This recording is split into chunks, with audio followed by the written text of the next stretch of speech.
I'm so excited about today's video. Have you ever wondered why some videos on YouTube get clicked way more than other videos? There are some YouTube videos that receive thousands of views, and there's some YouTube videos that receive 0 to 100 views. It all starts with the thumbnail. YouTube thumbnails should create a story that's an untold story that makes the viewer's curiosity sparked in a way that makes them want to click onto the video. If you are over the age of 40 and you're a beginner here on YouTube and you really are trying to learn how to make these thumbnails, this video is for you.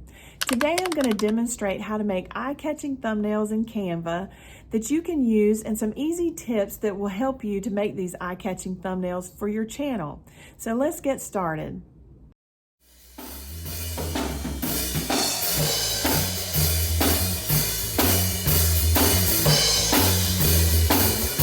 Head on over to canva.com, and this is a screen that'll come up, and you can do Canva free is what I use, and you just need to sign up for an account. The easiest way to sign up will be with a Google account, which is done through your Gmail address. This is the home page on Canva. So when you want to go in and create a design, you just hit Create Design.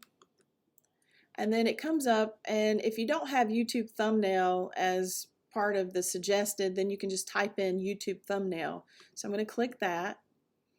And then it brings me to a blank screen pretty much.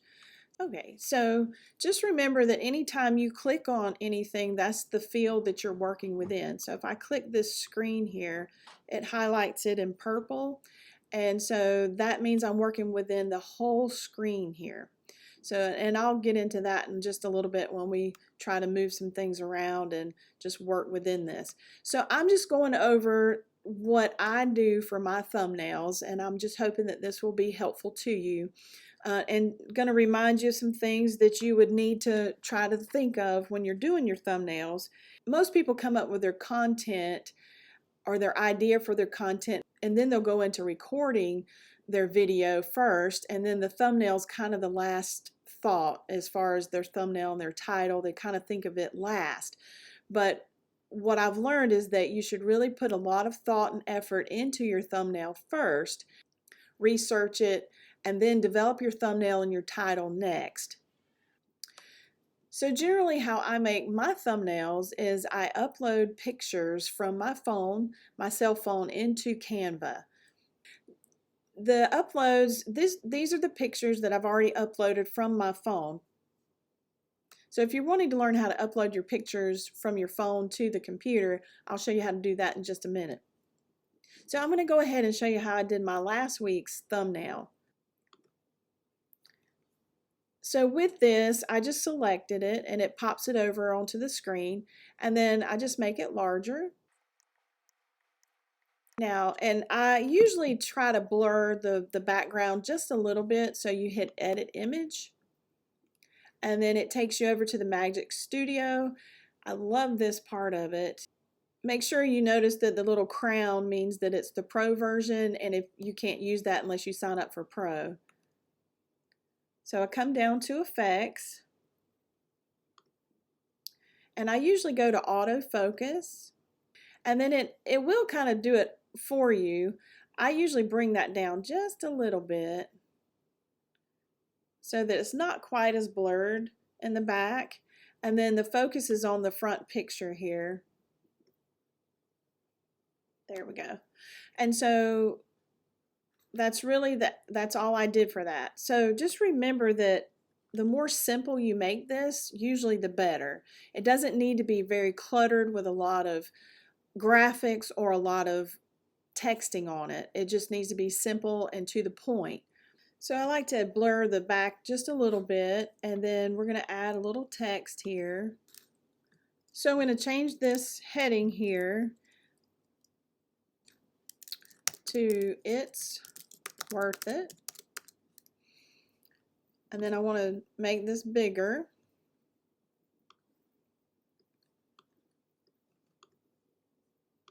And then I want to drag it down just a little bit. And then I'm going to add like a little subheading just remember when you're trying to work within text or an element, if it's highlighted with purple, then that's what you're working within. So I'm going to move this down and change this to keep going.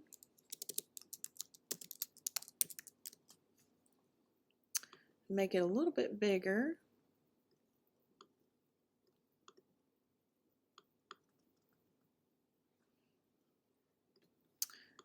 Okay, now I want to change the color of this one. So this is your color. And I'm going to change that to white. I'm going to change this one to pink. And I want to change the font. So you can come down and just look at all the different ones that you like. We'll just use that one. I can't remember exactly which one I used.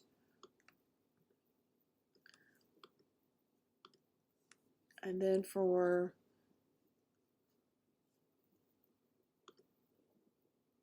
It's Worth It, I'm going to move that down just a little bit.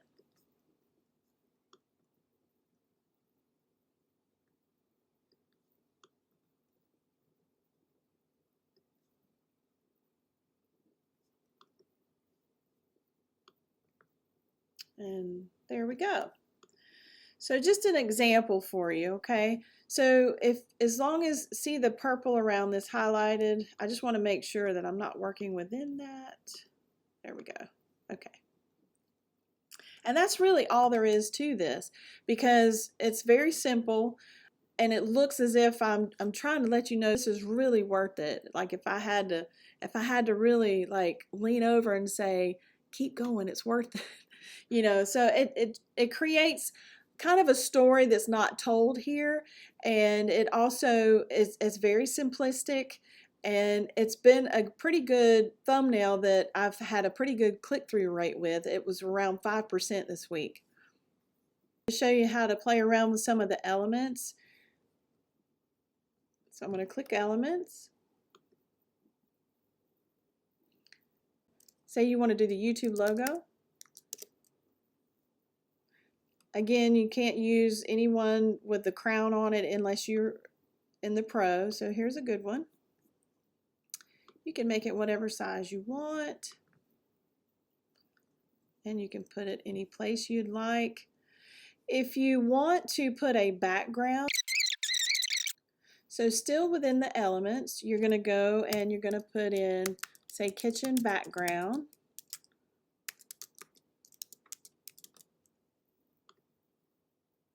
And then it gives you all these different background pictures that you can use. Maybe you don't want to use your own. Maybe you want to use something else, and then you want to kind of crop your picture into it. So I'm going to find one that doesn't have, let's do this one. Now, I had put that logo, you saw it disappeared. So in order to bring that forward, we're going to move this picture backward. And then there's your logo again. So let's make it fit to the screen. And you want it to cover all of the white box here. And if you don't get it covered completely, then you'll be able to see it and it won't look too great. All right, so we're going to move this logo down. And then I might want to put my picture in there. So you can do that by uploading a picture without the background. Now you can remove background if you have Pro, but I don't have the Pro again. Okay, so if you want to upload a picture from your phone to the computer, you can go to your photos and you can just hold and press onto the image, and you can see it kind of separates there, and then it'll come up as share. And when you share, you want to hit Canva, and then it comes up to the picture without the background, which is wonderful. That's what we want. And then you'll go to Photo Dimensions, and you want to hit Custom Size, and it's 1280 by 720, and you can just hit zoom profile cover, and then use a new design. And there you go. And you can move it around. All right, so now I want to go from my cell phone to the computer. Now back to the thumbnail that we were creating. So it takes a minute for the picture to upload to Canva. I don't know why mine wants to seem to upload twice. If you happen to know that answer, please leave me a comment below and let me know. So I'm going to choose this photo here, and then you can just drag it and put it exactly where you want. Now you can see it does look a little bit fake with that. You can make the picture a little bigger if you want it to look more life-size and real. And then you can add your text over. Let's go to text. You can add a heading here. If you wanted to add something like, I'm just going to put cooking with, and then I'll hit this again, and you can duplicate it instead of having to, so I'll just duplicate it, and then I'll put Melissa here. This is just how I do it. There's a million different ways you could probably do this. This is just how I do it, and I just wanted to share with you. So I would like to change the font color and what it looks like, because it's hard to see the black. So you do want it to kind of pop for the thumbnail to be visible, and so maybe white. Maybe that's what I'd usually kind of stick with white. Let me just give you down here with this example. If you want to move it forward or backwards, then you see the other element comes in front of it. So that's just kind of neat, how that works. That's just kind of neat how that works. So I'm just going to put that there. Now, the other thing that you can do with your font is you can outline it, and I love this, and then you can change the color. It's in gray, so I'm going to go to black, so it's a little bit more visible. So let's do this one. We'll go outline. I'm going to change the color to black, and then see, it's a lot more visible. These are just some ideas for you to kind of help you.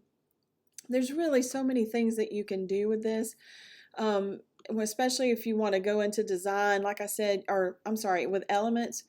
There's so many things you can do with elements. You can design a background. You could do a solid background if you wanted.